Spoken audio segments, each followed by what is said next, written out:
Kundanbhai, Chandrabhai, stage પર હાજર મહાનુભાવો, ઓડિયન્સ, ફ્રેન્ડ્સ, સૌથી પહેલાં તો હું આભારી છું ચંદ્રભાઈનો કે મને અહીંયા ઇન્વાઇટ કર્યો. ચંદ્રભાઈ, આજ ફિર જીને કી તમન્ના હૈ, 22 વર્ષથી ચાલુ રાખવું, પ્લસ 25 યર્સ ઉમંગ પબ્લિકેશન, બહુ જ મહેનત અને સુપર વાત કહેવાય. કોંગ્રેચ્યુલેશન્સ અને વિશિંગ મેની મોર યર્સ અહેડ.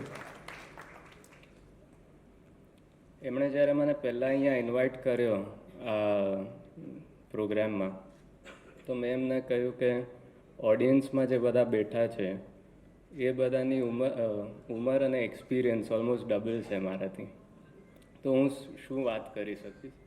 પછી એમણે આગ્રહ કર્યો, પછી મેં વિચાર્યું કે સપોઝ હું પોતાને હમણાંથી 30 કે 40 વર્ષ પછીનો વિચારું તો મારા માઇન્ડમાં શું વિચારો કે શું આઈડિયા આવે કે શું કરવાની ઈચ્છા થાય.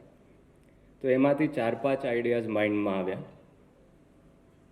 સૌથી પહેલાં એ વિચાર આવ્યો કે મને લખવાની ઈચ્છા થાય. હું મારા લાઈફની પાસ્ટ, ફેમિલી હિસ્ટ્રી અને પોતાના એક્સપિરિયન્સ અને લર્નિંગ વિશે લખવાનું વિચારું. હું ઘણા ફ્રેન્ડ્સ અને રિલેટિવ્સને પણ કહેતો કે પોતાની જર્ની વિશે લખો. જો પોતા માટે નહીં તો પોતાના ફેમિલી અને આગળના જનરેશન્સ માટે. આપણા આટલા દાયકાના જે એક્સપિરિયન્સ છે એ એક્સપિરિયન્સ અમૂલ્ય છે. તમે વિચારો તો નોર્મલી આપણે અકાઉન્ટ્સમાં એસેટનો કોલમ હોય તો એમાં આપણે ગોલ્ડ, મ્યુચ્યુઅલ ફંડ, સ્ટોક્સ એ બધું નોંધાય, પણ ક્યારે પણ કોઈ એક્સપિરિયન્સનો જે મૂલ્ય છે એ નોંધી શકતું નથી. એટલે એક્સપિરિયન્સ અને એમાંથી જે માર્ગદર્શન મળી શકે એ અમૂલ્ય છે. હવે જેમ પહેલાં વાત કરી, આજના જનરેશનની લાઈફ બહુ જ ફાસ્ટ થઈ ગઈ છે, એટલે રોજ એ લોકોને જુદા પ્રોબ્લેમોનો સામનો કરવો પડે છે. રોજ ઈમેલ પર, વોટ્સએપ પર, ઇન્સ્ટાગ્રામ પર, ફોન પર 100 મેસેજીસ પડ્યા હોય છે, રાહ જોતા હોય છે કે ક્યારે ખોલે, ક્યારે મારો જવાબ આપશે. એટલે આજના જનરેશનને કદાચ શાંતિથી કોઈ વાર બેસવાનો, મેન્ટલી અને ફિઝિકલી શાંતિથી બેસીને વાતચીત કરવાનો કદાચ પૂરો સમય ના મળે. એટલે જો આપણે આપણા વિચારો નોંધી લઈએ તો હમણાં નહીં તો 5, 10 કે 15 વર્ષ પછી એમને ક્યારેક તો ઈચ્છા થશે કે હું મારા પપ્પા, મમ્મી, દાદા, દાદીના વિચારો વાંચું. અને ડાઉન પીરિયડ આવે ત્યારે તો ખાસ એ વિચાર આવશે. તો આપણો એક્સપિરિયન્સ અને ફેમિલી હિસ્ટ્રી લખી રાખવી. બીજી વાત, જીવનમાં ધગશ કે ઉત્સાહ એ કદી છોડવો ના જોઈએ. હમણાં બસ 1 મહિના પહેલાંની જ વાત છે. મારા દાદી મધુરીબેન કોટક એ અમારા ફ્લેટની સામેના ફ્લેટમાં જ રહે છે. તો મેં એકવાર રાતે 12 વાગે જોયું કે એમની લાઇટ ચાલુ હતી ને એ ચાલતા હતા. તો મેં એમને ફોન કર્યો. મેં કહ્યું કે જાગો છો? એમણે કીધું હા. તો હું વાતમાં એમના ઘરે પહોંચી ગયો. એમના ઘરે પહોંચીને 30-40 મિનિટ વાતચીત કરી. પછી હું ઊભો થયો. હું દરવાજા તરફ જતો ત્યારે એમણે કહ્યું કે મનન આઈસ્ક્રીમ ખાઈશ? તો મેં કીધું રાતે 12:30-1 વાગે આઈસ્ક્રીમ? તો એમણે કીધું અરે આઈસ્ક્રીમ ખાવા માટે કોઈ ટાઈમ થોડી જોવાનો હોય. એટલે 92 યર્સની ઉંમરે આ ધગશ રાખવી, આ નાની વસ્તુઓમાં ખુશી મેળવવી એ શીખવા મળ્યું. અને એમની સાથે હું આજ સુધી બિઝનેસની, લાઈફની ઘણી વાતચીત કરતો હોઉં છું અને ઘણું શીખવા મળે છે એમની પાસે. એ જ રીતે પદ્મશ્રી નગીનદાસભાઈ સંઘવી, તમે સાંભળ્યું હશે, એ 100થી વધારે જીવ્યા. અને તમે વિચાર નહીં કરી શકો, પણ એમને 96 કે 97ના ઉંમરે પગમાં કે ગોઠણમાં એમને પ્રોબ્લેમ આવ્યો. તો એ એજે એમણે જીમ જોઈન કર્યું અને જીમમાં એ એક્સરસાઇઝ કરવા ગયા. પ્લસ એ 90sની ઉંમરે અમેરિકા પણ જતા હતા કામ માટે.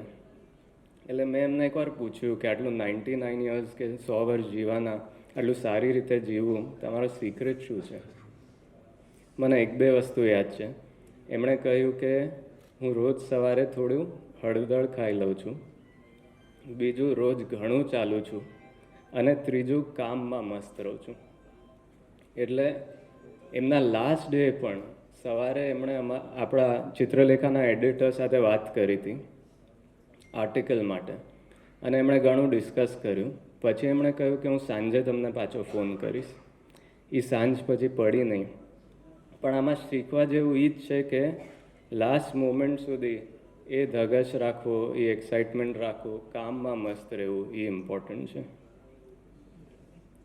ત્રીજી વાત, લેટ ગો વૃત્તિ. જેમ જેમ વધારે એક્સપિરિયન્સ થતો જાય છે એમ એવું લાગે છે કે આગળ જતાં થોડું લેટ ગો કરવા શીખવું અને છોકરાઓની જેમ બનવું. એટલે કે પાછળનું પહેલાં શું થયું છે કે પછી શું થશે એ સાઈડમાં મૂકીને આ ક્ષણમાં મજા કરવી ને આ ક્ષણની મજા લેવી.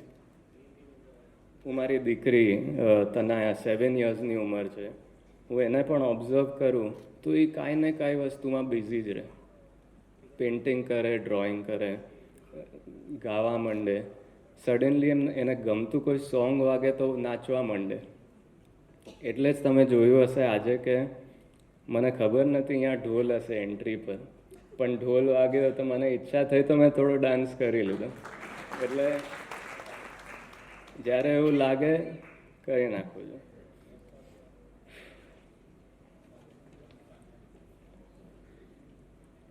હજી એક એક્ઝામ્પલ કે માર્શલ આર્ટ્સ જે છે, જેમ કરાટે છે, જુડો છે, એમાં આપણે શીખવાનું સ્ટાર્ટ કરીએ તો આપણે વ્હાઇટ બેલ્ટ સાથે સ્ટાર્ટ કરતા હોય, અને એના પછી જેમ જેમ એક્સપિરિયન્સ મળે બીજા કલર્સ આવે. એટલે green belt, yellow belt, brown belt, અને હાઈએસ્ટ છે બ્લેક બેલ્ટ. એમાં એવું કહેવાય છે કે જે સૌથી જેમણે અચીવ કર્યું છે બ્લેક બેલ્ટ, એ લોકો પછી એટલી મહેનત કરે બેલ્ટ પહેરીને કે એ બેલ્ટ જૂનો થતો જાય, અને તમે જો એ ઓબ્ઝર્વ કરો તો એ બેલ્ટ પાછો વ્હાઇટ દેખાવા માંડે. એટલે એ લોકો પાછો શૂન્ય તરફ જાય છે. એમ જ બાળકની જેમ આપણે એના ગુણો અપનાવવાની ટ્રાય કરવી જોઈએ. બસ હવે એક છેલ્લો વાત, એ જરા સેન્સિટિવ છે ને સિરિયસ છે, પણ મને લાગ્યું કે કરવો જરૂરી છે. એ છે વિલ બાબતમાં. આપણે આપણી વિલ લખી રાખવી જોઈએ.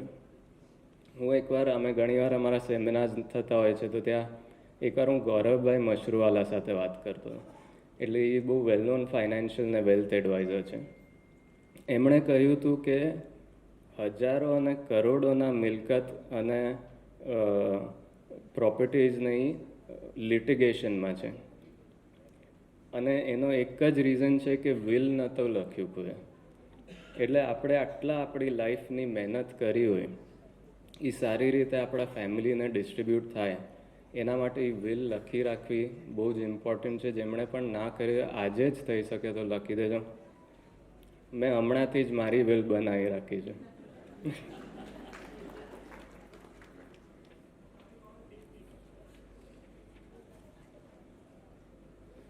બસ, એટલે હમણાં સુધી 4 પોઈન્ટ ડિસ્કસ કર્યા. એક તો આપણી ફેમિલી હિસ્ટ્રી, એક્સપિરિયન્સ, વિચારો લખી રાખવા, જીવનમાં ધગશ કે ઉત્સાહ રાખવો અને એક્ટિવ રહેવું, લેટ ગો વૃત્તિ રાખવી, ગ્રેટિટ્યૂડ રાખવું અને ખુશ રહેવું, અને વિલ બનાવી. હવે તો બાકી તો ખુશ રહેવું, મોજમાં રહેવું, લાફ્ટર ક્લબ જોઈન કરવું, ક્યારે ઈચ્છા થાય તો વીકેન્ડમાં ચિત્રલેખા વાંચી લેવું, ડાન્સ ક્લાસ જોઈન કરવા જોઈએ, પોતાના ગ્રેન્ડ ચિલ્ડ્રન, નાના છોકરા સાથે જેટલો સમય વીતી શકે ટાઈમ કાઢવો જોઈએ. મારા પેરેન્ટ્સ એ અમારા ડોટર તનયા સાથે બહુ જ એન્જોય કરે. મારા મધર જ અહીંયા આવ્યા છે, એ પણ ઓડિયન્સમાં સપોર્ટ માટે આજે આવ્યા છે. એ અને મારા ફાધર એમની સાથે ઘણો ટાઈમ કાઢે. અને મારા ફાધરે તો તનયા માટે એક એલ્બમ મેં બનાવી છે.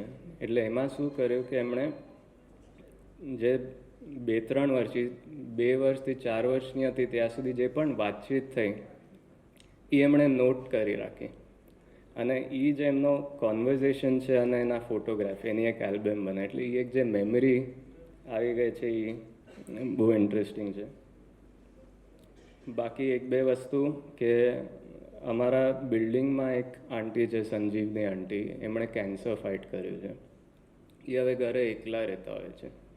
એટલે એ શું કરે, ઇન્સ્પાયરિંગ લાઈફ છે એમની. એ સવારે રોજ પિયાનો વગાડે. આ ઉંમરે પણ એ પિયાનો વગાડતા શીખે અને રોજ નવા સોંગ શીખે. પ્લસ એમના કંપની માટે એક પેરેટ રાખ્યું છે. એટલે એ રોજ પેરેટને જમાડે, એની સાથે વાતચીત કરે, એની સાથે મસ્તી કરે. એટલે આ બધા જે સમ આઈડિયાઝ જે મેં જોયા છે મારી સામે, I thought I share with you.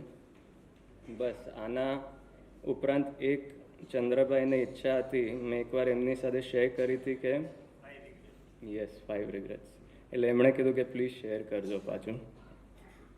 ઓસ્ટ્રેલિયામાં એક નર્સ છે, એ આટલા પેશન્ટ્સને જોઈ રોજ અને એમના એન્ડ મોમેન્ટ સુધી એમની સાથે રહે. તો એમણે ઘણા પેશન્ટો સાથે જે વાત કરી એમાંથી એમને 5 રિગ્રેટ્સ એમણે લખ્યા કે મેક્સિમમ પેશન્ટ્સને આ રિગ્રેટ્સ હતા. સૌથી પહેલાં, I wish I had the courage to leave a life true to myself, not the life others expect of me. એટલે આપણે ઘણીવાર એવા વિચારમાં કે લોકો શું વિચારશે, હું કરી શકીશ કે નહીં, હું અહીંયા આ કરું તો બીજા મને જોશે, તો એ બધું પડતું મૂકીને જે ઈચ્છા થાય એ કરવું જોઈએ. ને એ લોકોની રિગ્રેટ હતી. પછી આઈ વિશ આઈ હેડન્ટ વર્કડ સો હાર્ડ. ઘણીવાર આપણે એ એક સાયકલમાં ઘૂસી જતા હોય છે કે દિવસ રાત કામ અને પછી ફેમિલી ફ્રેન્ડ્સની થોડા સાઈડમાં જતા હોય. એટલે ફેમિલી અને ફ્રેન્ડ સાથે ટાઈમ કાઢવો, મેમરીઝ સૌથી ઇમ્પોર્ટન્ટ છે. આજે પણ જેની સાથે વાત કરીએ એમની સાથે જે મેમરીઝ હોય એ બધાને યાદ રહેતી હોય છે. Third, I wish I had the courage to express my feelings. જ્યારે જે ઈચ્છા થાય પોતાના છોકરા છોકરી કોઈ સાથે કાંઈ ફિલિંગ હોય તો એ શેર કરી લેવી જોઈએ એકવાર બેસીને. I wish I had stayed in touch with my friends, and I wish that I had let myself be happier. Okay, we have the full license to be happy. So decide to be happy and be happy. Bas, that's it. And I would just like to end. મારા દાદાનો એક કોટ છે કે જન્મ અને મૃત્યુ વચ્ચેનો જે કાળ છે એને હું એક વિરાટ હાસ્ય ગણું છું. એટલે બસ એ એક હાસ્ય ગણીને જીવો, એન્જોય કરો. Thank you very much Chandrabhai again. Thank you.